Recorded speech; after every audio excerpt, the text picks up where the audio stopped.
Right, good morning everybody. As I think probably anybody who reads newspaper or listens to the television or radio will know, that today would have been the 42nd birthday of Joe Cox, who was murdered so cruelly last week. And I just invite everybody to stand with me for a minute in silence in memory of Joe Cox.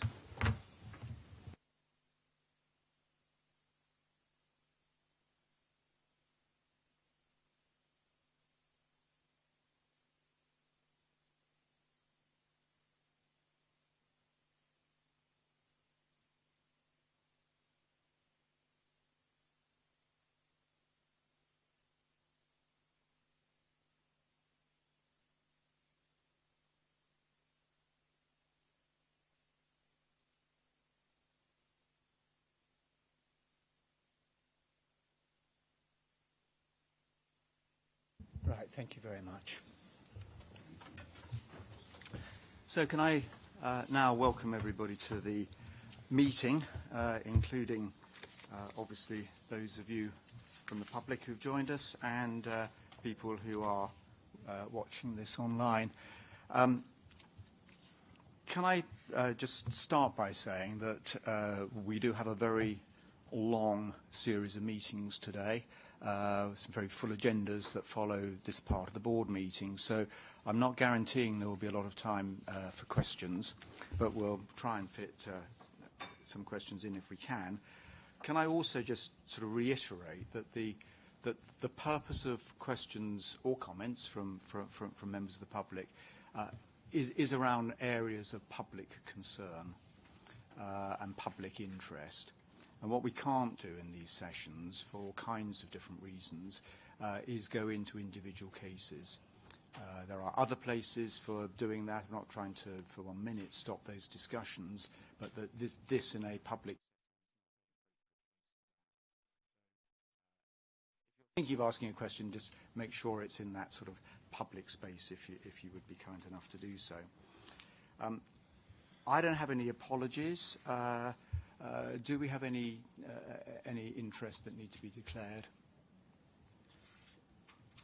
Good. Okay, thank you very much. So we then go on to the minutes of the meeting of the 18th of May. Are they a true and accurate record of all we discussed? And that takes us to the action log. Should be good if I could find it. Everything there seems to be sort of in order. Anybody want to raise anything? Or is there anything else that's arising from the minutes that isn't otherwise on this agenda? Good. So in that case, let's please move on to your report, David. Okay. Good morning, everybody. Thanks, Peter. So I'll take this at some speed. It is an updating report rather than a report which is asking for any significant decisions. And when I get to item 11, I think Robert will also update us on the progress in relation to the National Guardian role as well, which isn't in my paper, but the senior appointments paragraph allows that opportunity for Robert to just update us. So, starting at the top, as they say, the performance report is attached. This is a new style performance report, which a lot of work has been undertaken on this, and I hope people find it accessible. It contains much of the information that you've historically and traditionally been used to, but it's presented in a different way and has an alignment with the Chief Inspector's reporting arrangements that they use on an ongoing basis, weekly and then into monthly meetings as well. So in summary, this is a report for April. Good progress is being made on the operational indicators. Spend against budget was in line with expectations, and the numbers of people that we employ continues to hold up. It's just over 1,200 inspectors, I think, with about 1,100 actually inspecting as opposed to being prepared, etc. So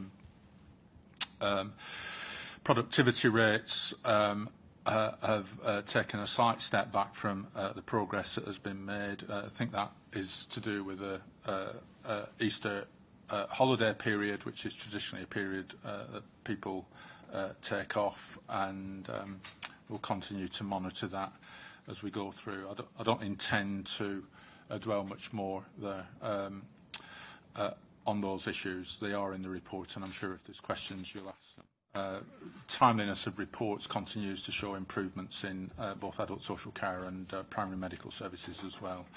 And there is work that Mike and Paul have been doing in relation to the timeliness of reports in hospitals, with some piloting being done over this next quarter with a view to the third quarter, a new model for reports which has much more of the observations and conclusions up front, with the evidence sitting behind the report, which is the mechanism by which we'll have shorter reports. Some of the evidence that's used, the statistical evidence, will also be featuring those reports, but that's also an attempt to get shorter reports with the supporting evidence sat in an annex at the back. So we'll bring those forward as we pilot them and develop them, and get some comfort and confidence that that's the right way to go.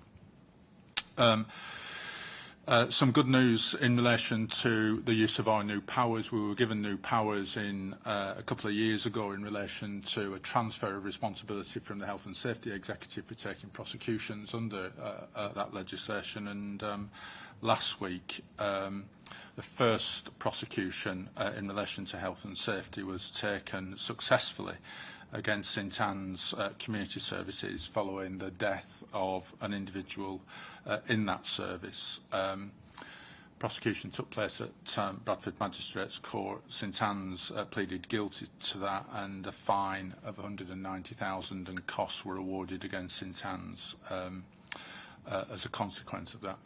One of the tests we were given, particularly by the Care Services Minister at the time, Norman Lamb, was about whether we would use these powers, and I think this is the evidence that these powers are indeed being used. I think the other noticeable fact from this, one of Rebecca's staff who has joined us to take over responsibility for this, this was an in-house prosecution, so this wasn't put outside of CQC. This was something that a member of Rebecca's team took forward, so a significant development.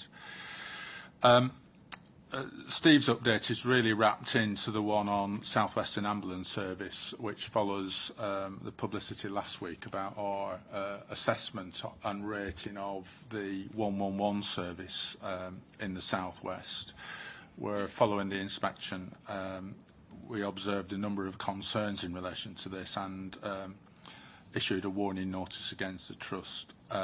We're also due to take a comprehensive inspection of the trust imminently. There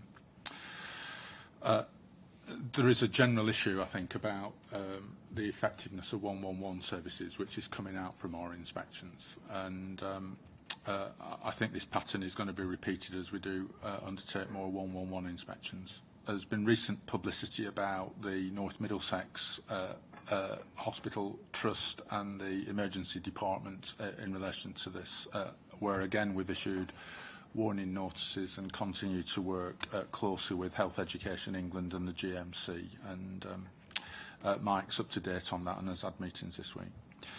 Peter, you asked for some feedback in relation to the strategy following its publication on the 24th of May, just after our last board meeting. And if you remember, this was a soft launch. We didn't really go for a big razzmatazz. The trade press covered this. The Health Service Journal covered it in 3 separate articles in what we felt was a fair, balanced and accurate reflection of the contents of it. National and trade media also covered it. They tended to focus on the use of unannounced inspections and the use of intelligence, whilst 1 or 2 made more of the budget reductions we were making. I seem to remember that's how The Guardian led with it. Stakeholders have been positive. NHS providers, UK Home Care Association, the Alzheimer's Society, all issued positive comments. Where reaction was less positive was on a perception that inspection activity was being reduced due to budget cuts. That's not the argument we've been making, nor is it the one that we tried carefully in the publicity to set out, but nevertheless that's how some people picked it up.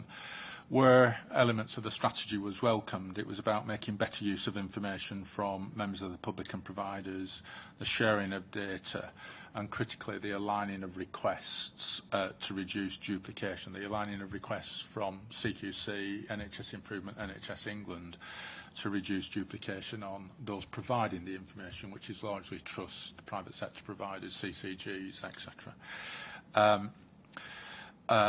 And there was also a welcome for the focus on population groups and local areas. These are the reports we did in North Lincolnshire, Salford and Tameside indeed. I think one of Paul's team was up presenting the Salford report to Salford Health and Wellbeing Board yesterday by way of feedback to them. So I think a lot in there, Peter, to reflect on. And yesterday the executive team with the medium-term strategy group spent an hour and a half looking at what is required to translate the policy ambitions in the strategy into delivery both this year and next year. So we'll begin to bring forward the detail of those plans as we go forward. I think we're committed to bringing a report in July on the delivery of the strategy. So that work will inform the July report. Just a brief update on the fact that last December the Public Accounts Committee published their report into the hearing which had taken place in October, I think it was, last year. We were asked to write to the Public Accounts Committee in July of this year. These were largely questions around the number of staff that we've got and the progress in relation to conducting the inspections that we'd set out in our last year's business plan. So that work is in preparation, and once that letter's in a reasonable state, I'll circulate that to the non-executive directors in the board to ensure they can see that before that goes before Parliament recesses for the summer, which I think is the 22nd of July. So that's our ambition, to get that letter there. The work has been done and it's just being shaped and formatted. We're also taking the opportunity in the report just to update on integration pathways in place. This is one of the themes that came from that positive feedback from the strategy. And there's 3 bullet points there which describes the work we're doing by working with the 5-year forward view and the STP areas. We've got Deputy Chief Inspectors linked to the STP areas. We're also looking at the new care models such as the Vanguards and what it is that we need to do to reflect the changes in the way that services are provided and the way that we both register and then subsequently inspect. And we are creating some capability to coordinate and consolidate the learning we're taking from this. There's now an awful lot of activity going on across the country, and therefore it's impossible, I think, for any of us centrally to keep track of the developments taking place. So we're trying to work out what's a much more distributed way of actually keeping in touch with these projects. The risk is that any innovations are met with a "you can't possibly do that" response, as distinct from how can we capture the responses that come in and then actually take a consistent view. Otherwise we might be saying in one place you can do that and in another place that's going to be tricky, and that's going to I think exercise us quite considerably unless we have some clearing-house mechanism so we can actually just keep on top of those policy developments. As I say, we continue to work closely with NHS England and NHS Improvement in identifying themes for change in the regulations. My personal view is it's not just what we do. If people are looking for systems approaches to this, this is critically as much as what NHS England do in relation to their CCG assessment and oversight framework as it is about what we do as a regulator for the provider side. And in addition to that, we'll continue to develop our own work on integration policy. Steve takes a lead on this for us, and working alongside Paul's people. And as I say, the big issue at the minute is how we align with the STPs. They're all due to send in their plans to NHS England and NHS Improvements at the end of this month. And then there's a sequence of meetings with the STP areas. I think there's about 10 meetings, which are for the chief execs of the 5-year forward view. I think I'm down to get to about 6 or 7 of those alongside people like Simon Stevens and Jim Mackey over this period of time. So important work. Michael, in chairing the ACGC yesterday, touched on primary medical services activity, and one of the issues touched on was the work around health and justice. And I think this was referred to by colleagues that were at that meeting, the prison radio campaign. There is a national prison radio service, and to advertise the work that we undertake alongside Her Majesty's Inspectorate of Prisons, where we do inspect the healthcare provision in prisons, there's going to be adverts run on National Prison Radio to raise awareness about CQC and encourage feedback from prisoners about their experience of health and care services. To say they've got a captive audience is an understatement.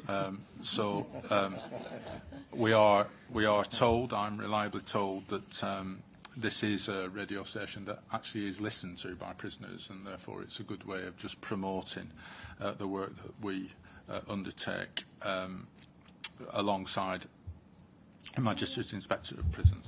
I just asked a very quick question on that. Obviously, it's good we're advertising the role of CQC, but what are the arrangements for prisoners feeding back? I mean, can it be totally confidential? Because, I mean, people at the best of times can be a bit worried about feeding back and how it impacts on their care. And I just wondered if, within a prison, it could be even more so. And I just wondered whether we've considered that part of it, that they can give feedback without any fear of retribution, within the prison. Well, I think it's also always a tricky area. Where's Steve? Where's he gone? Next to me. He's hiding there. Yeah, I can't see round corners. There is opportunity for them to talk when we go into the prisons. In fact, our inspectors have keys to go wherever they want to in the prison as well. So, and on the last inspection I went on, I certainly got the opportunity to speak to prisoners on their own. There's obviously security for some prisoners, but you have to be sensible. But it's adverts, but we've done interviews on the radio station as well, and we think over 80% of prisoners actually actively listen to the prison radio service. So in fact the reach is pretty good. I think ultimately, Kay, it must be not 100% reliable that people would feel confident in it, but this is, I think, a way of building confidence as well. If I could, paragraph 9, just plug the Workforce Race Equality Standard. This was published in their report, so their inaugural report was published. There was a conference earlier this week, I think it was on Monday. Mike spoke at it at the top of the agenda, and importantly what we're doing is building into our inspection, particularly around how well led a trust is, that assessment, how well organisations are taking forward the Workforce Race Equality Standard, which gives our support to this work, and certainly a very well attended conference on Monday. This was seen as a significant aspect to support the agenda around inclusivity and supporting staff. On experts by experience, in a private session of the board, there's a report on that we'll discuss in more detail, but safe to say that I've now met with the Chief Executive and Chief Operating Officer of Remploy in relation to the contract and gone through that with them. There's also been contractual meetings led by senior staff from within CQC, where we've shared our concerns about performance, and we continue to monitor that contract in quite actively, in quite an engaged way, with Remploy, but not just Remploy. I've also offered to meet the subcontractors to Remploy, the providers, to just ensure that they're just as clear about the importance that we place in experts by experience and the importance of ensuring that they're working to support the contract that they've got with Remploy, which allows us to ensure that we're delivering our responsibilities. On senior appointments, if I give way to Robert at this point and invite Robert to update us on the National Guardian. Thank you, David. Well, all I want to say were two things, really. Firstly, that the recruitment process for a new National Guardian is ongoing. We will be interviewing a shortlist later this month, and therefore we expect to be in a position to make an appointment not too long after that. In the meantime, the Office of the National Guardian has been continuing its work in setting up something for the National Guardian to take over, and I'd like to pay tribute to the work done by Lucy Dennett and her team. Just a quick word about it.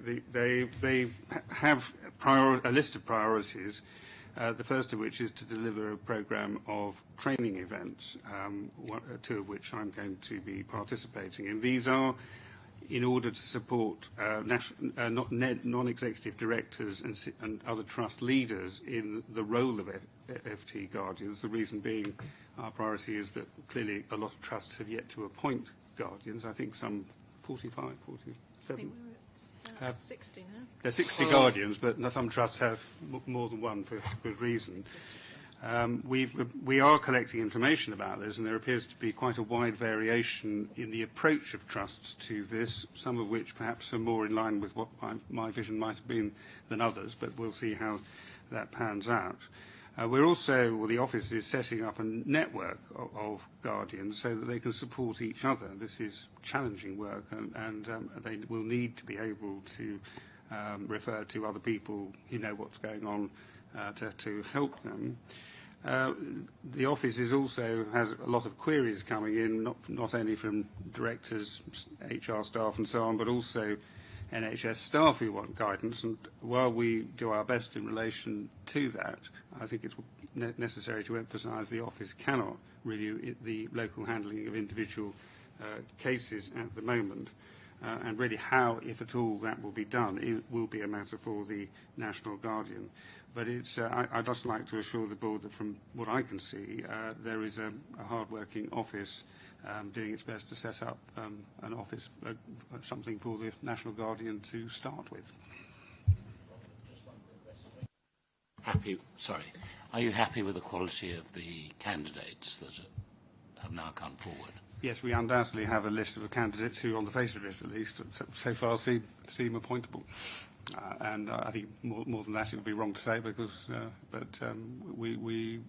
there's been considerable interest in the post, and there's undoubtedly a competition to be had. Thanks, Robert. On the theme of senior appointments, just to announce that Ruth Bailey has been appointed as a Director of People to succeed Tracy Dennison. Ruth is due to start with us in September, and Steve last week internally, so this is the first time we've announced this externally, I think, we appointed Alison Holborn, who's currently the Chief Executive of a GP-led social enterprise, Warrington Health Plus. Alison will succeed Sue Macmillan, who retires at the end of July, with Alison joining CQC in August to succeed Sue, taking responsibility for primary medical service inspections in the north of England. It's probably fitting, Peter, just to pay a tribute to Sue in the excellent work that she's done over the time. The past, well, certainly during my time here, but I think she was also quite a significant contributor to the Mental Health Act Commission work. I think Kay and I think was one of the people that was provided some stability for many staff that worked in the organisation from 2010 onwards. So she goes with our very best wishes, and I'm sure Alison will be a very valuable addition to CQC's senior team. And then the last item is in relation to board members. This is Paul's last meeting before he goes off to Babylon. So I'd like to... I'm slightly spitting through my teeth when I say that, I have to say. But anyway, we wish him well. Paul's been with CQC since 2013, and I think has performed a fabulous role for us over those 3 years. I'm personally incredibly grateful to him for his contribution over that period of time. I know he's added real value to the Commission, and he will be missed. So, Paul, thank you for that. And also paying tribute to, I think it's Jennifer's last meeting as well, and equally, I'd like to pay tribute to you, Jennifer, for the work that you've done. You've provided real sagacity and wisdom on a range of issues that has added real value time and time again, both in meetings and quite importantly outside of meetings. So, Peter, I'm sure I speak for the whole board in thanking both Jennifer and Paul for everything that they've contributed, and it would have been wrong really just to let the meeting go without acknowledging both contributions. So, Jennifer, thank you very much. And, Paul, thank you. Okay, and that's my report completed, Peter. I had my thanks to both of you, but just point out you've still got some work to do, so you haven't quite finished yet. Right, so David, thank you very much. That's a really helpful and comprehensive report. Questions and comments and whatever else from anybody around the table? Lewis. Thanks very much. Just a couple of questions. First of all, David, it was very helpful to hear what you had to say about the next stage of the strategy development. It does feel a little bit as if the process out there is quite unformed at the moment. There's a lot is happening in the configuration of the local NHS, the integration with social care and the STPs and so on. And I just want to make sure that we've got our alignment right. So maybe that will happen over the next few meetings. But just as a starting point for that, when I used to work in the Department of Health, one of the phrases that used to amuse me was the phrase "we're working closely with," because my experience was that it meant we weren't working with them at all, except maybe there'd been a call once in a while.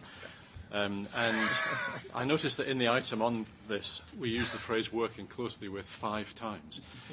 So I'm just raising the question of whether we're able to keep track. This is not a criticism of our work, but just whether we're able to keep track of what's happening in quite a turbulent period for the NHS.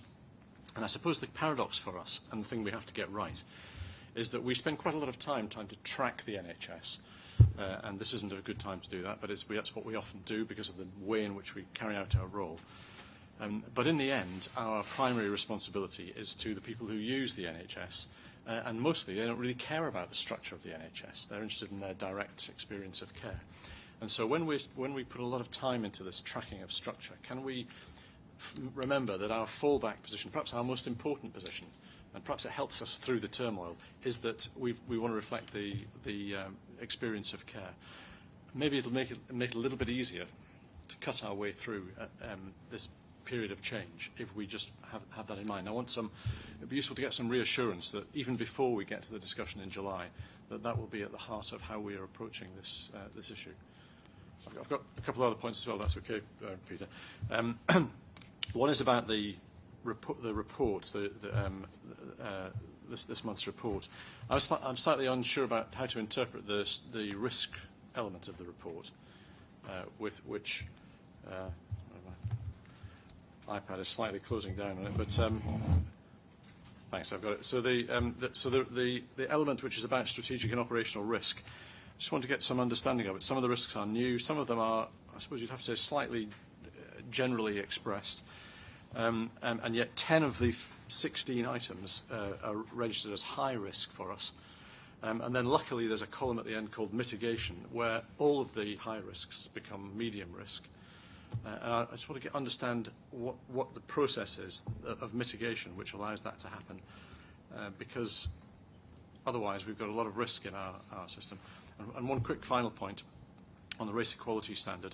When we met with some of the people who were behind, people like Roger Klein, who were behind the race equality standard, and who wrote the report, The Snowy White Peaks of the NHS, we committed at that time to make sure that the CQC itself applied that principle. I just wanted to know how that was going. Just glancing around the Snowy White Peaks of CQC in this room, you might be excused for thinking we hadn't made too much progress on that so far. Okay. I'm sure I never heard you say we're working closely with when you were in the department at all. But anyway,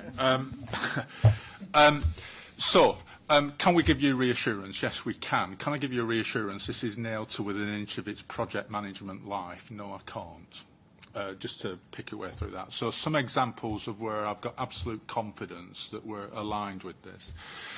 There are 4 Deputy Chief Inspectors who are aligned with the 4 regional directors of NHS England who are overseeing the STP process. They're named people who go to the meetings that have been reviewing the literature, and they're actual people that are doing that. So that's one example of that. I was at the 5-year forward view Chief Executives meeting on Monday.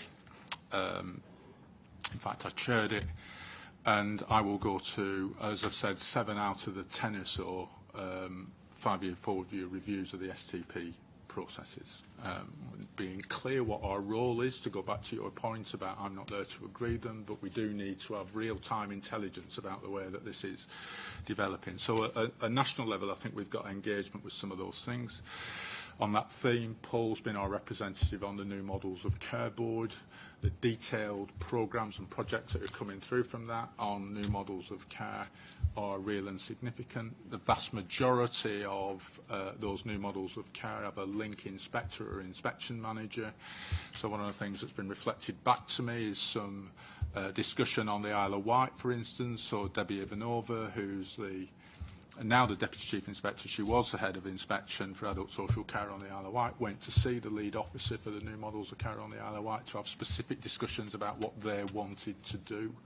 And she did that back end of last year, beginning of this year. So this isn't something that we're just doing now.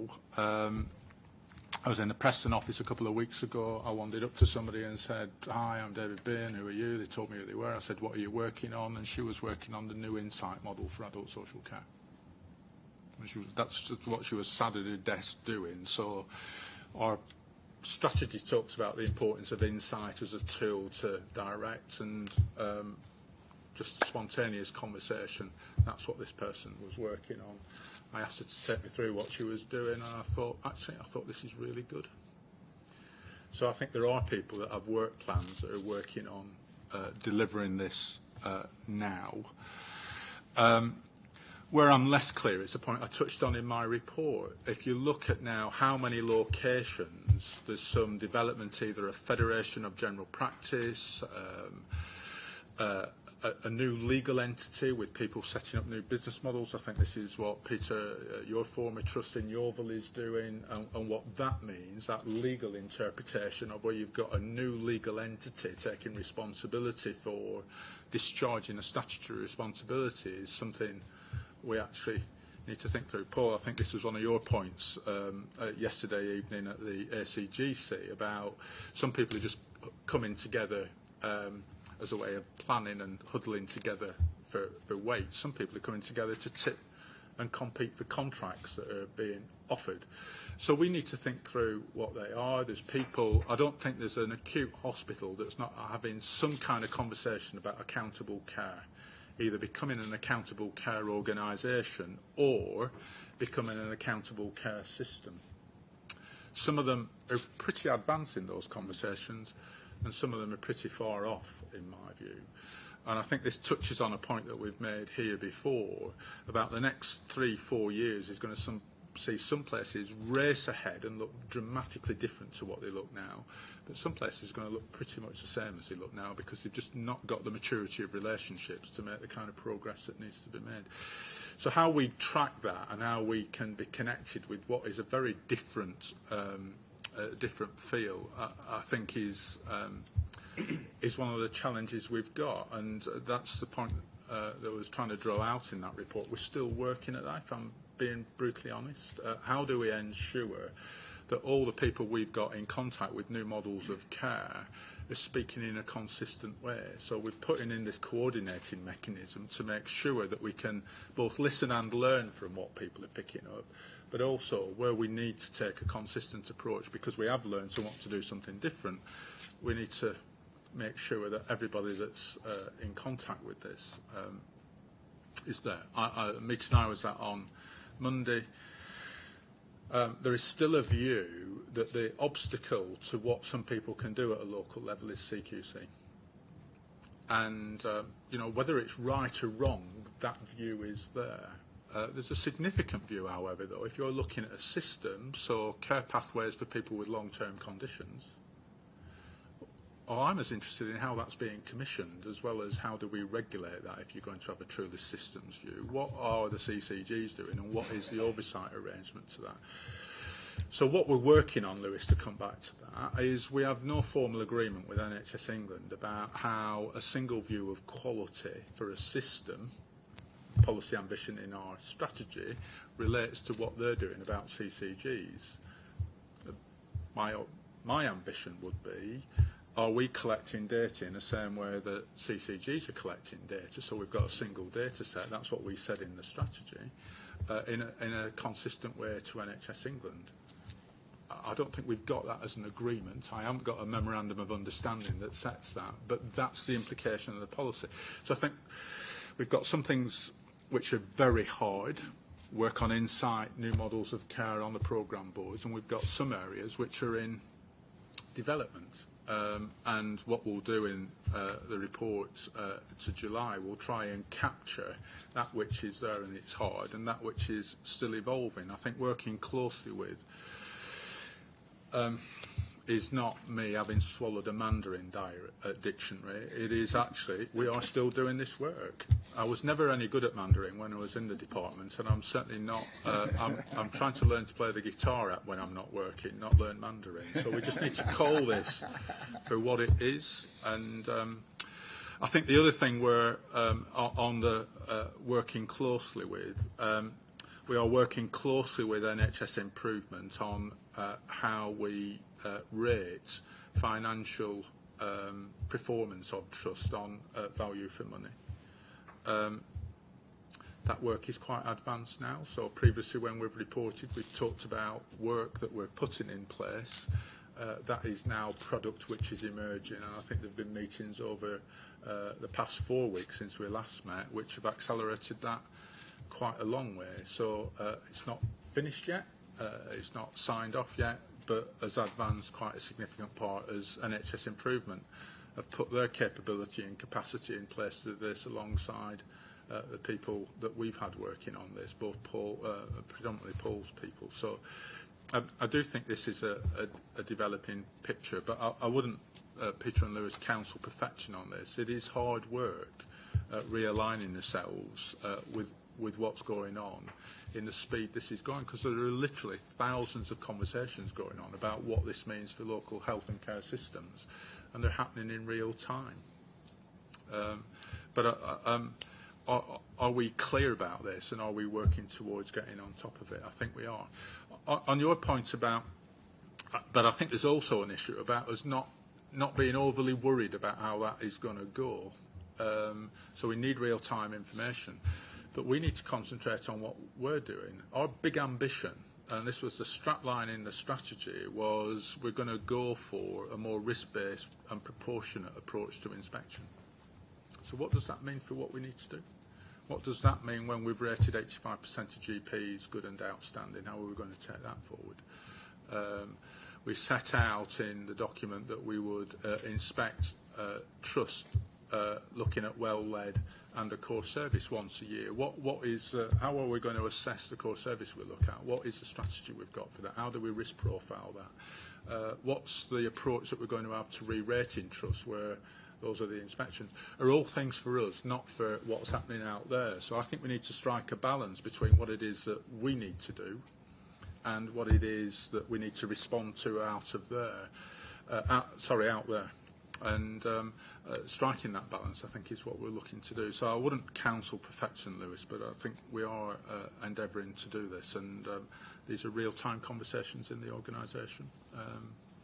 In terms of risk, if I'm right, this is a very dramatic reduction of the risk profiles that go to ACGC. So these are not new risks. Do you want to say something about that? Thanks, Ed. Yes, I think it was with GC, and also it came to the board, I think, at the last session when we had quite a long conversation, which has resulted in some changes, not least in the ordering, just to make sure we're absolutely clear that the most important thing is impact for people using services. You see at the right at the top there.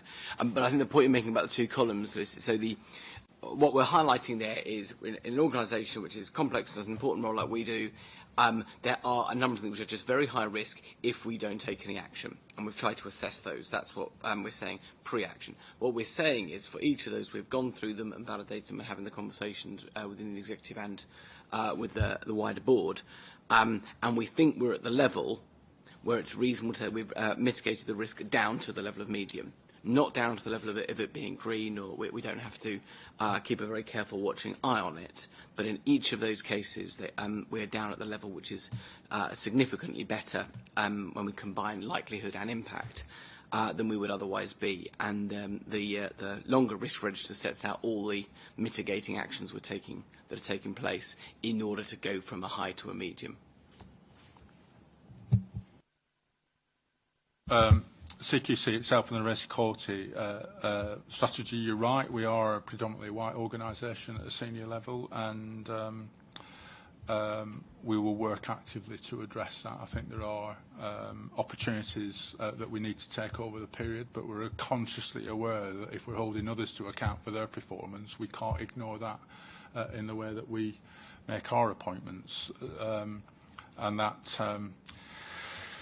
challenge will not just come from yourself, Lewis, it will come from people outside of the organisation, and quite properly it will come from them. So I've often said that we'll be judged on what we do, not on what we say, and we've, I think, got good values and good principles around equality and diversity, but we need to do more in relation to it. I think we've got a vibrant race equality network, and they continue to work constructively and productively. I think we've got mentoring arrangements within the organisation to champion those black staff that we've got in the organisation, to support them so they can advance their careers. So there are actions that we've got in place where we're attempting to address that issue of our own snowy white peaks, but it's true we have snowy white peaks.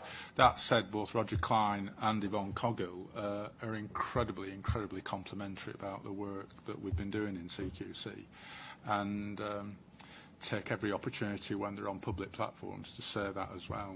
I was at a session yesterday talking about the work that we do, responding to feedback, and spontaneously one of the questions I was, well, it was a statement, not a question, was just how far black staff in trust appreciate the fact that we are using this standard as a way of raising these issues with executive teams and boards in the trusts that we inspect. And but ultimately we'll be challenged on what we do, not whether we actually use this. So can I just add a couple of comments to that? Then Robert wanted to raise something, then Jennifer. So just on that last point, Lewis, I'm also very conscious that the board is white, as you pointed out. We have 3 appointments to make to the board, and a 4th later in the year when Kay's term comes to an end. Process is already starting, and we will be going to advert in about 3 weeks' time. I really believe in diversity, but diversity is multifaceted. It's diversity of thought and thinking. It's certainly gender diversity, and it should be race diversity. If you look around the board at the moment, I think we tick the first 2 boxes. We don't tick the third. All the non-executives that are likely to, that we're having to replace are women. So we have to make sure that we don't actually go hugely backwards on the gender diversity. I look around the board, the one thing I'm absolutely confident, knowing you all very well, is we don't have groupthink. Looking at you, Lewis, but others as well. But we just really need to make sure that continues, because I think that's really important. There are actually some very specific skills that we need. We've discussed those, and that will be clear from the advert when that comes out. Whether we can achieve all of that and at the same time get some race diversity, I just don't know. I hope so, but it's quite a complex matrix. So I just think we need to be clear about that.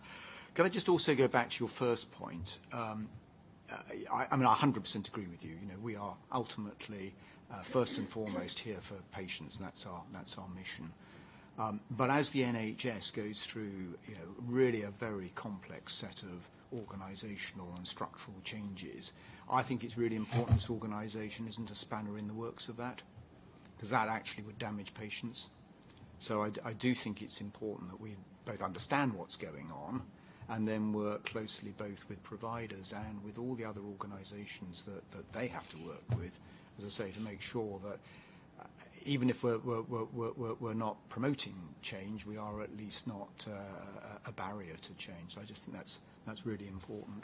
That was all I wanted to say. Robert, you wanted to ask a question. Well, thank you, Peter. It was on the same point, really, which is that obviously the direction of travel in terms of integration and so on, trying new ways of providing a service to meet modern need is absolutely right, and it's only appropriate we should be playing our part in it. But I hope we do not forget that history shows that large reorganisations, of which this is, I would suggest, potentially one, lead to a distraction of the leadership of the service from the prime aim of looking after patients with disastrous consequences.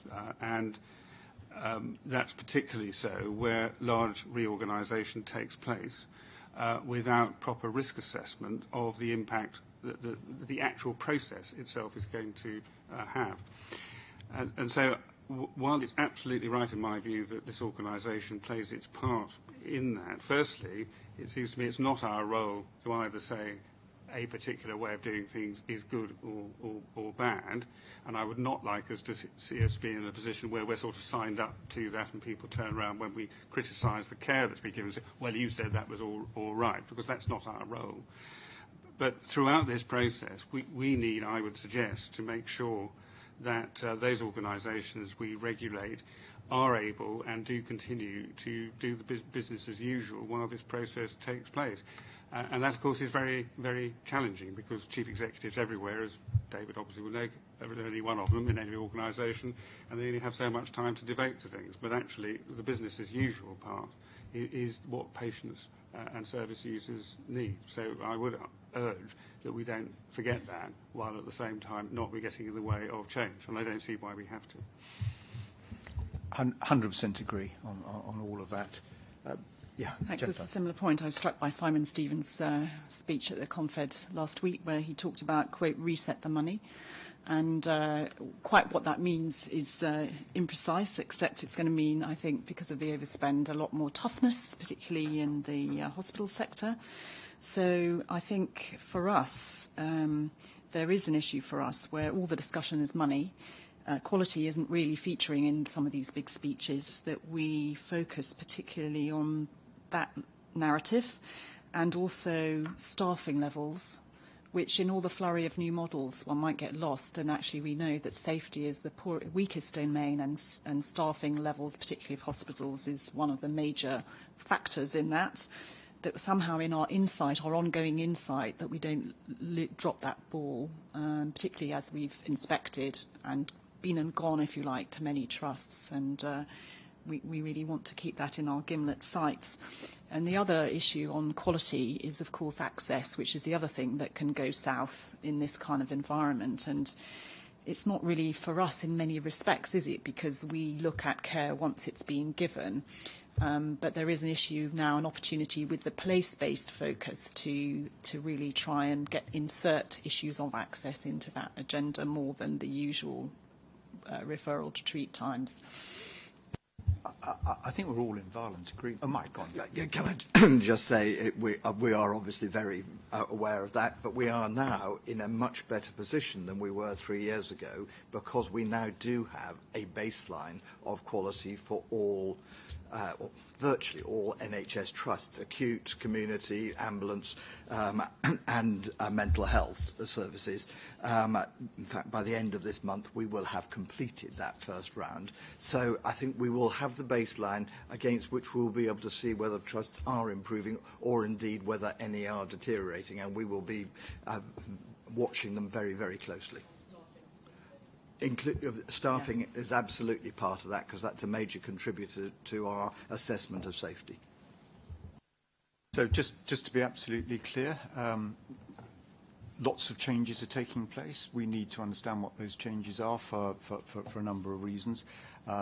Any suggestion that because of we're looking and making sure we understand that somehow we're going to relax our core function is absolutely not the case. Yes, so sorry, and just to make sure that we aren't perceived to be the problem, because we're the one that keeps going on about staffing or quality in a world which is really getting frightened about the money as every week goes past. So I don't mind being perceived the problem if people are saying, you know, you've got to focus on quality and that's a problem. I mean, I'm really comfortable about that. I wouldn't be comfortable if we were seen as being the problem in terms of new models of care being developed and so on, because actually I do think, Lewis, coming back to your point, these new models will be, if they're well done, will actually very much be in patients' interests. The services at the moment need to be better aligned, and so on and so on. But that's not a judgment that for us to make. But I certainly wouldn't want us to be seen as the barrier to change. But you know, we will be accused by some people, no doubt, of being a problem because of our insistence on quality. And certainly I go around the country and people say to me, you know, you're unhelpful when you rate something as requiring improvement and morale goes down. I don't, you know. I note that, but not for 1 minute suggesting that we should pull back from what we're here to do. Sorry, David. Just to give hope some reassurance on this, to build on your on the point that you're making. I do think we've got that focus. I will frequently say when I go to senior meetings, I'm sure Mike and Paul will do the same. We are here to make a contribution, but we've got a responsibility to discharge, and we can't be compromising the discharge of that. I think I've brought papers here before just to expose that, to make sure that balance is constantly there. I think some of the new models of care, I saw some data last week which is showing that the GP care home new models of care are really generating reductions in admissions to A&E of people from care homes, reduction in things like pressure sores as a consequence of that. So I think there are some new models of care where quality is going to improve. I think the issue that challenges me, and people might have seen David Dalton's interview in the Health Service Journal the other day, is all the literature I've seen on mergers and acquisitions says when there's a merger and acquisition, performance goes down. And we actually know that the only way some services are going to survive in the future is through merger and acquisition. And I think that goes right to the heart of the issue that we've got to address going forward. So I think this is a really difficult balance to strike, but it is the balance that we've been asked to strike. And I think, as you've said, Peter, that's what we're trying to do, and I think we are in agreement to that. I think what we in the executive team need to do is, through the reports we bring to the board, is just keep that in vision and keep that as a discussion, so non-executive directors can seek the reassurance that that balance is being struck as we move forward. But I think it's a real issue where, you know, as I say, all the evidence from all sectors and all industries on mergers and acquisitions performance is not maintained. Particularly where there's a good one taking over one that isn't as good. So I just think we need to go into this, because I think there's going to be lots of mergers and acquisitions over this period, and our focus will be on. This is why when we get asked for inspection holidays, my response to this is actually we are here to ensure that people get access to a good quality service, so there can't be a holiday. How we then assess well-led in the context of a merger and acquisition is different than how we assess the safety and effectiveness of the care that's being offered. But these are big issues, and I'm not wanting to unleash the debate now, but we do need to address those issues. Thanks, David. Paul. Thanks, Peter. So I want to say three things. So one was the if we go back to our legislation, we discuss this quite a lot, and the point is that we have the three functions that we're trying to perform: the improvement in quality function, the making sure that the services provided are based around the needs and experiences of the people using them, and the efficient and effective use of resources. The reason I think that's important is it always gives us the mandate in any meeting to be raising those issues and make sure that quality is always centre stage, without it being the case that somehow we could ever be ignored or sidelined because we don't get the reality. That is part of our reality. It's also why we will be doing use of resources assessments of trusts and ratings of trusts.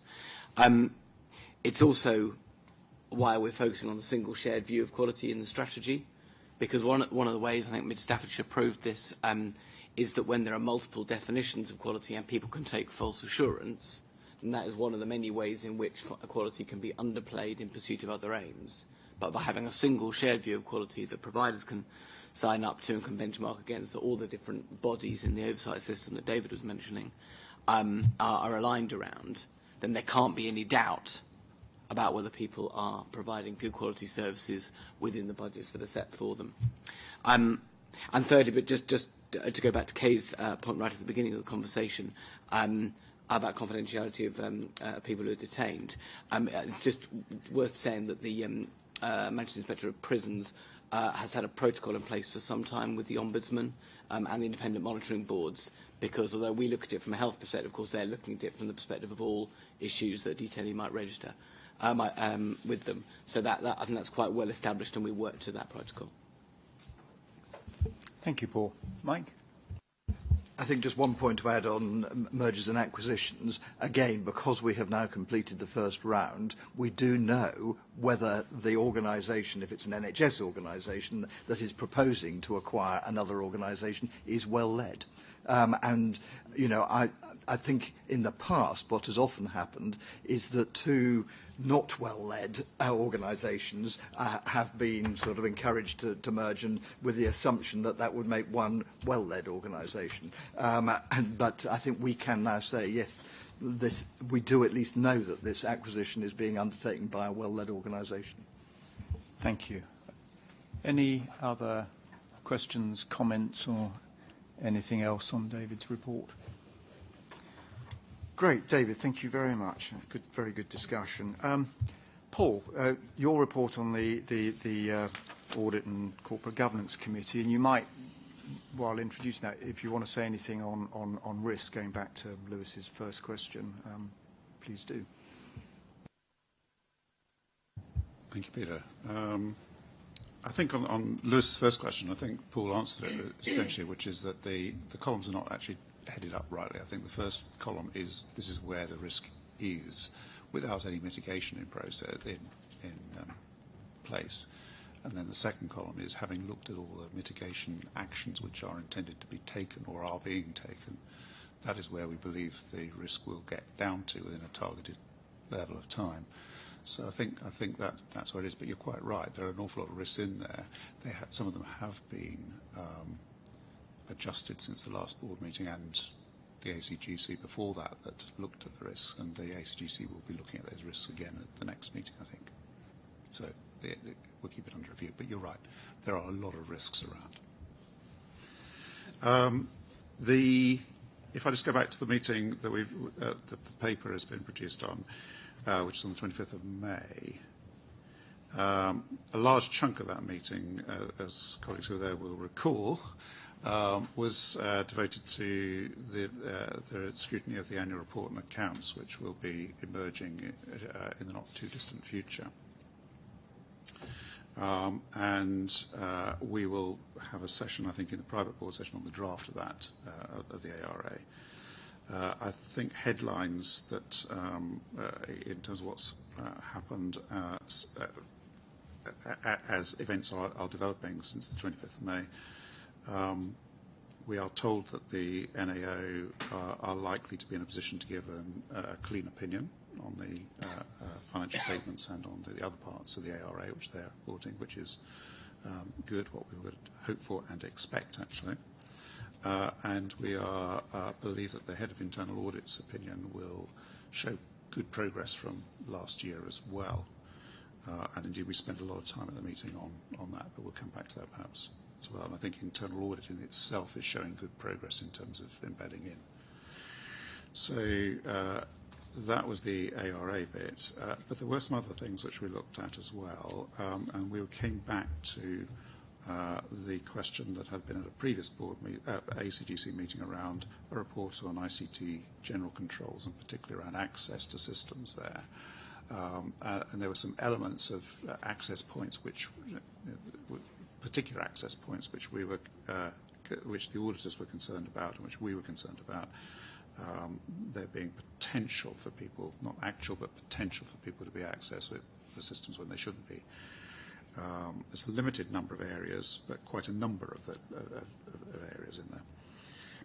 And since the previous meeting, management and the internal auditors have been through that list of areas and looked at ways of mitigating that risk and putting controls in place to stop it. And we were content that that was being reduced to an acceptable level of risk in there. You can't eliminate it completely, but you can get a long way down that route. So I think we were encouraged by the report that was coming back on that.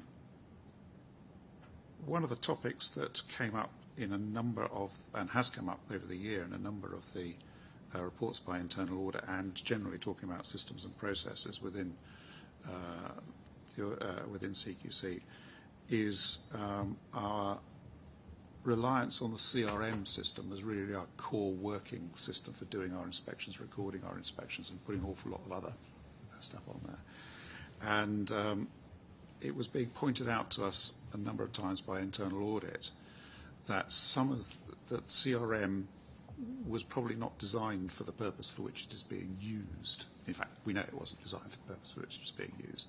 It's been adapted and adopted into what we're using, but it's not a very efficient system for doing that. And that brings up a number of questions, but particularly questions around our efficiency ability, because it's not a good working system for inspectors to be able to do their work easily and quickly and move on. So in terms of productivity, it's an issue. In terms of handoffs between registration and inspection, it's a bit of an issue as well.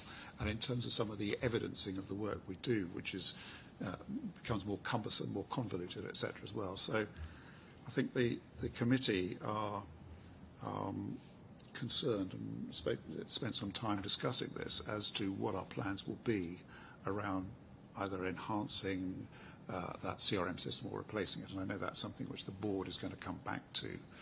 We've discussed this about not only about CRM but about systems generally. And it is something I think is going to be fairly high on our agenda. The board should be on the board's agenda as well over the next few months. I referred to internal audit previously. There have been, I think, something like 24 reports produced during the year. The final 9 reports we looked at the 25th of May meeting. Some of those which were limited assurance ratings in there. Around business continuity, the expenses system, and flexible workforce office.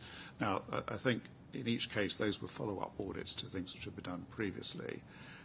There had been progress, but had not been sufficient to actually get them up a grade, if you like, within there.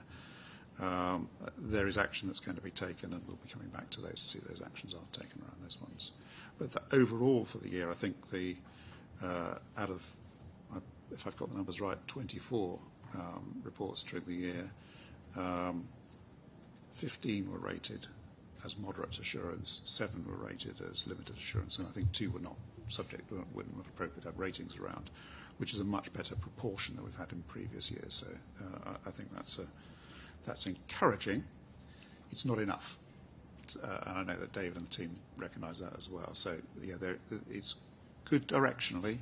There's more to be done, but we are at least heading in the right direction around that. And the final thing we did was spend some time on the modernisation programme that's going on around NTSC and customer support services generally, and had a presentation on what was happening around that. Lots of challenges there, but again, it's moving in the right direction. So, I hope, yeah. Thanks, Paul, very much indeed. Any questions, comments? Yeah, Paul, sorry. It was on the CRM point. Eileen and I co-chair the Information Management and Technology group for within CQC. And the actually core thing here is that historically, when it came to IT, if the answer was CRM and then something you worked out what the question was. Whereas we're much more now developing what are the applications, plural, that we need to support our frontline staff to do the very best job they can. That's why we're bringing in the National Resource Planning tool that we board procured from the CACI, and that goes live in early September. We'll bring in enterprise content management. We'll bring in, as part of that, the document records management, and we'll get the digital register. Some of that will be carried out by our existing CRM product, by the Oracle product, and lots won't be. We'll bring to the board, would like to bring to the board, and our expectation is in July, the emerging strategy. There's some work still to be done on that, not least on the finances, but other elements as well. But I think the point I'd link back to is understanding what our frontline staff need and the business processes and rules that run behind that, and what the information flows need to be in the business. That's what drives the right applications and then the right infrastructure.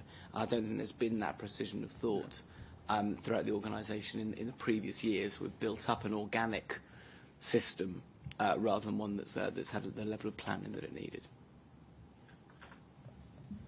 Yeah, please. Paul's absolutely right. There is just one other element which we mustn't lose sight of, because almost if the answer is CRM, as Paul says, the question is what's the problem? It cannot be the answer to everything. And one of the things that staff do tell us is that actually it's processes we've built around our technology that actually serve to hold them up. So we've layered processes in historically. And actually part of our challenge is not just the technology and the systems, and they certainly do need changing and modernising and unpicking, but actually it's the processes that surround them that were often the biggest challenge to our productivity. Great, good. I mean, we all know it's a major issue which we need to develop. So thank you. Thank you very much, Paul. Moving on to the Regulatory Governance Committee, I've agreed with Michael that because the meeting is, as you all know, the night before each board meeting, that Michael will give a very short oral update to this meeting, unless there is something which came out of that meeting which is so significant the board actually needs to spend time immediately on, in which case it won't be a short oral update, it'll be a longer discussion. And then the minutes of the meeting will come to the following board meeting, and then there will be an opportunity for discussion. We'd got into a slight sort of repetitious behaviour, which was not the best use of time, so that's the agreed way forward. And see how it works. So, Michael, your brief oral update. Thank you, Peter. We had an excellent meeting yesterday, as always. We were short of time, and that's one of the reasons we were late for the board dinner, or at least not entirely punctual. The main themes was that Steve gave an excellent review of how Primary Medical Services Directorate was operating. We had a deep dive into health and the criminal justice system, which Sue took us through. And we then talked a lot about three major themes, and this is the bit that we shouldn't discuss now, but maybe at our next meeting, that are affecting primary medical services. First, the increasing prevalence of federations, some of which in a way are harder federations, like Modality, which Steve is a member of, indeed a shareholder of, looser federations which claim to be federations but are really not. So an organisation challenge to us, and David put it, I think, very well, which is, do we start looking at, as it were, the controlling mind of these organisations, or do we continue with a completely ground up or bottoms up look? And this, of course, covers other aspects of our work, like in adult social care. Should we be looking at the way that the corporate centre at Four Seasons, or indeed in hospitals or mental health, the corporate centre of Priory, what should the balance be between the corporate centre and individual locations? David Dalton's argument, of course, that David mentioned was that we should only be looking, or certainly in the case of his chain, only be looking at individual locations, which I think the RGC felt was the wrong way to go, but this is an issue for the future. The two other structural shifts that we need to take notice of is obviously new models of care, which involve primary care being part of a wider system and a pathway, and how should we be looking at that? And finally, the impact of technology on primary care, whether it's technology like Babylon, for example, where the public now has access directly to GPs and pay for it, or the technology that doctors themselves use either in their consultation rooms or to track patient health when they're at home. So technology is going to be important going forward.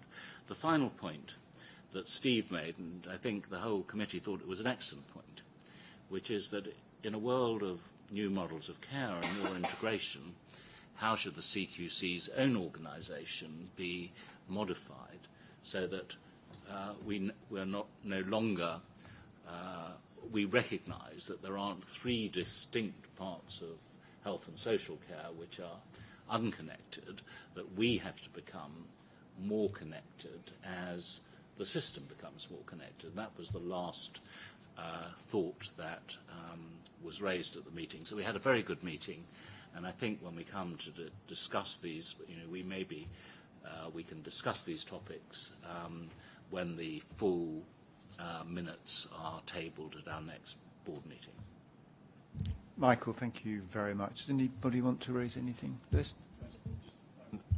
Just briefly, I know you don't want to have the full discussion of what happened yesterday. I think it is just worth emphasising the health and justice discussion, because we don't very often return to that in detail, and it was an opportunity to discuss it, and it was very encouraging to see how much work was taking place in the health and justice through Steve and his colleague Sue McMillan, who came and presented. I think there was one very important point there, which was about that our role in inspecting prisons, of course, is confined to the health care, the health centre, so in other words, the health provision. Whereas, in fact, the health of prisoners is also very much determined by the prison environment itself. So a healthy prison is also about the whole prison, not just about the health care that you get if you go to the centre. And that's a very important thing for us to have in mind. And the way that that's handled is to do inspections with the Inspectorate of Prisons. So to take an example, some of the problem of suicide in prisons, which, as you know, is at a peak at the moment. Part of that problem is about healthcare and treatment of people who are mentally ill in prisons. But some of it is about the way prisons have gone, the general prison environment, and therefore is sort of out of our scope. And it would be very important that we don't lose sight of what's going on in prisons generally. And our route into that is by joint inspection and by working with the Prisons Inspectorate so that they can raise matters of general concern. For example, prisoners spending a lot of time in lockup, the withdrawal of privileges, all the other things that act against stressed prisoners and put them at risk outside our strict remit, but certainly not outside the realm of prisoners' health. One important distinction, which is the Prisons Inspectorate doesn't have any rights in a way. They have a right to get into prisons and they can write reports, but unlike us, they can't take any kind of enforcement action. And so it is very important that through a combination of working with the Inspectorate, we can get the health of prisons improved. Thank you. David, I think you can add to your Mandarin dictionary, not entirely punctual, as a phrase. It actually means half an hour late. But anyway, moving on. Jane, Healthwatch. You're going to call reinforcements? We're going to... exactly. Sitting quietly and ready for the moment, Susan and Ursula, welcome. Ursula first. Oh, go on, Jane. So I think Ursula, you're going to speak first, then me, then Susan. Thank you very much for giving us this opportunity just to come and give you a brief update on where we are with the transition project for Healthwatch England, for which I've been acting as the SRO following conversations with David. We very much thought that what we needed to do first, and this paper briefly summarises, is put in place the enabling actions, the practical logistics, including things like the move onto this site. But what this project will really be about is what happens in the coming months to really build the relationships and the opportunities and the benefits of these changes, not only for CQC, but for the wider statutory and other health system, for being able to strongly hear patient voice. I don't propose going through the report in any detail, certainly my first section of it, because I think it's very brief, but also quite clear. And this is my sort of Oscar moment, which is that there are a large number of people that I could thank, because we've had incredible support, both from Healthwatch England, from the local Healthwatch networks, and from the CQC. But I particularly like to draw the attention of Alison Porter, who acted as our project officer and who was excellent, and Mike Holdsworth, who helped us with that always slightly thankless task of the crates and the moves and getting these done, which again I think was done very, very well. Jane. Thank you, Ursula. And I think my first comment would be the Oscar moment. I'm very grateful to Ursula and to all colleagues at CQC. This is one of those things that could have gone horribly wrong, and in actuality it's gone horribly right, wonderfully right. Susan and I sat down together probably sort of very early January, and decided that we can do this, we can make this work, and actually we can really, really make it work. So we have, as somebody's already said today, we have the same clients. CQC works through regulation, Healthwatch works through gathering evidence, and together we can really, really do something useful. There was a moment early in January where we were expecting floods of letters from local Healthwatch about the independence question and what did it mean. And in actual fact, I think through Susan's sheer leadership and determination and working with colleagues here, we had only one or two. And now, what I'm hearing, we had a conference 2 weeks ago, is colleagues saying, I really enjoy this, having health CQC, I can go in and say, look, I've got that heft. Do they feel they've got more? They're part of a larger organisation, and it really works. There are a few who might still think, CQC, but it's not as you might think, oh dear, CQC taking away our independence. It's more about CQC, please work with us because we've got something evidence to give to you. So all in all, very a good and useful picture. In terms of Healthwatch itself, a very quick update if you like, and a really quick update. I do think we have proof of concept now. This particular iteration, and I know Community Health Councils, PALS, Links, there's been several others. This one does seem to really work. We've got statutory powers, we've got the independent voice, and we've got that local grip. We have, over the first 4 years, I think we sort of focused particularly on those sort of major pinch points, access, getting into the system, discharge coming out of the system. But we are very much, as I think Lewis was saying earlier on, we are very trying to play our part in the interesting change initiatives in the world of health and social care.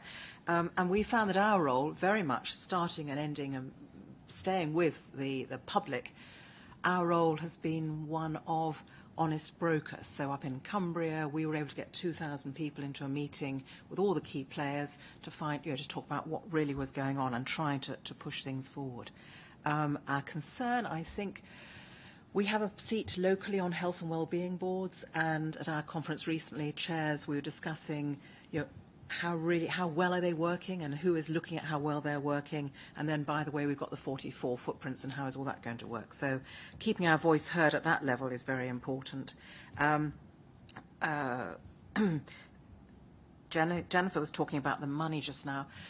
A lot of our evidence is about NHS or social care not getting it right first time. So there's a story I often tell about some young woman who took an overdose, was bounced around the system without getting looked after. She virtually had to take a second overdose to get back into A&E and get sorted out. So there's a lot of what I think we can help a government and a system that's really focused on the money. I think we can, between us, there is a lot we can do in terms of promoting best practice and looking at how can people get it right first time, which saves money and helps the person concerned.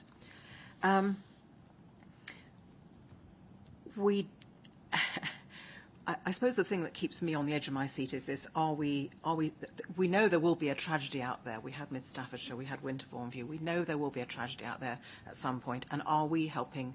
It's not our job to always spot, but are we helping the system to spot those? We've had to get a grip on our intelligence systems, and we've got somebody in from the ex-Metropolitan Police, and we really need to sharpen up. We're getting volumes of information now, whereas 3 or 4 years ago there was nothing. Now there's 600 reports so far this year. So we're working hard, and that's a really good thing, because working with colleagues at CQC, we can really start to pack a punch and use this information. But there's still challenges in that. And then last comment, the document gives you some challenges that are facing us. I think looking ahead, we are a small organisation. We've got a bit smaller recently, and my concern is we are getting more and more invitations to join oversight boards, to do this, to get involved, and we'll need to be very focused indeed to make sure we can deliver that. But what is happening wonderfully is, of course, it's not just Healthwatch England. There are 148 local Healthwatch out there. They are very good. I mean, there's a mixed bunch, obviously, but there is some real talent out there, some real energy.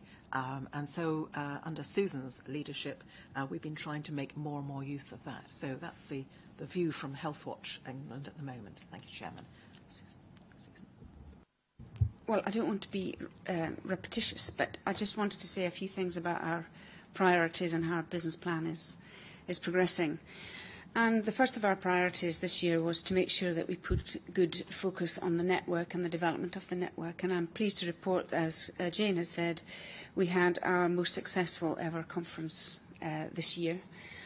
We did it differently. We turned it on its head, and we put local Healthwatch out as the experts.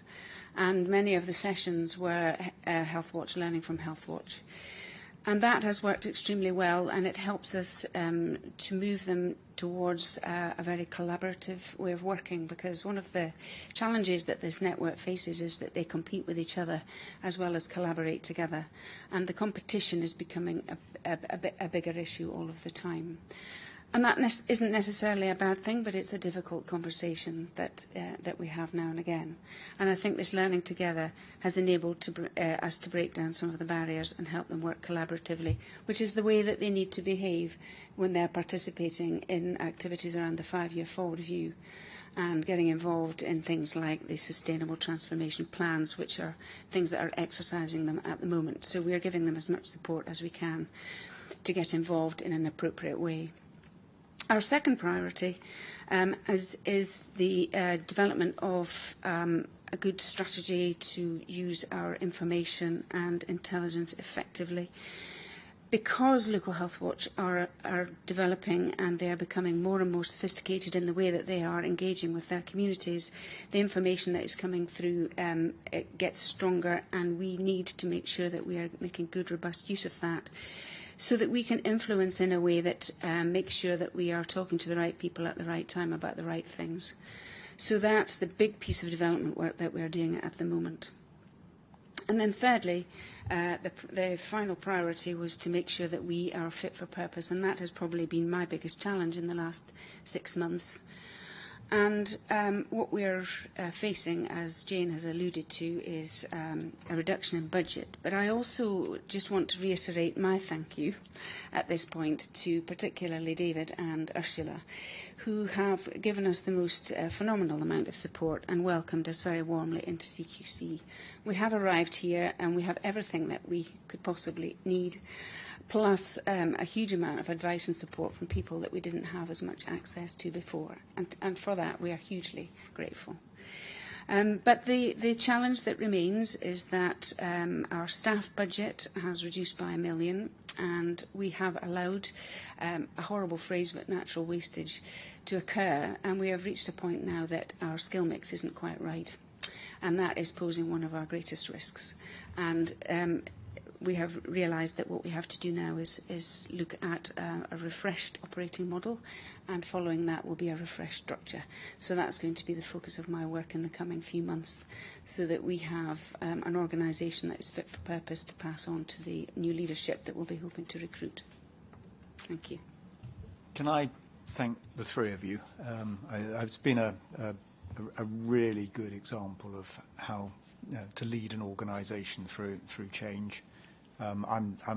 Everything I've heard has made me really pleased with what's happened, and you've reinforced that this morning. So thank you, all of you, for doing that. Does anybody want to? Yes, Kay. Okay, thank you for the report and your sort of verbal updates, and it's good that the transition has gone well. And I think, I know your budget has been reduced, but I think there are some real opportunities here for Healthwatch and CQC to work together much more effectively.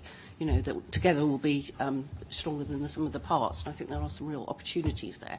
And I do think it's for CQC to really embrace it at all levels. I mean, I'm sure that David will champion it, and as others will. But there are certainly parts of the organisation that are really not sure what Healthwatch does or how to make use of them. So there's going to be a sort of a need to sort of develop and grow side by side over the sort of coming months. And I guess that will take off when the permanent director and chair are in post. So, I mean, it's, you've come through a difficult time, but I think there's some real opportunities and reason for sort of optimism about the future. I had a specific question, because in the paper it says that a common statement of intent has been submitted to the CQC board. Have we got that? Have we had it? It doesn't seem to be here. We're supposed to be reviewing it, endorsing it today. That's what it says in the paper. So.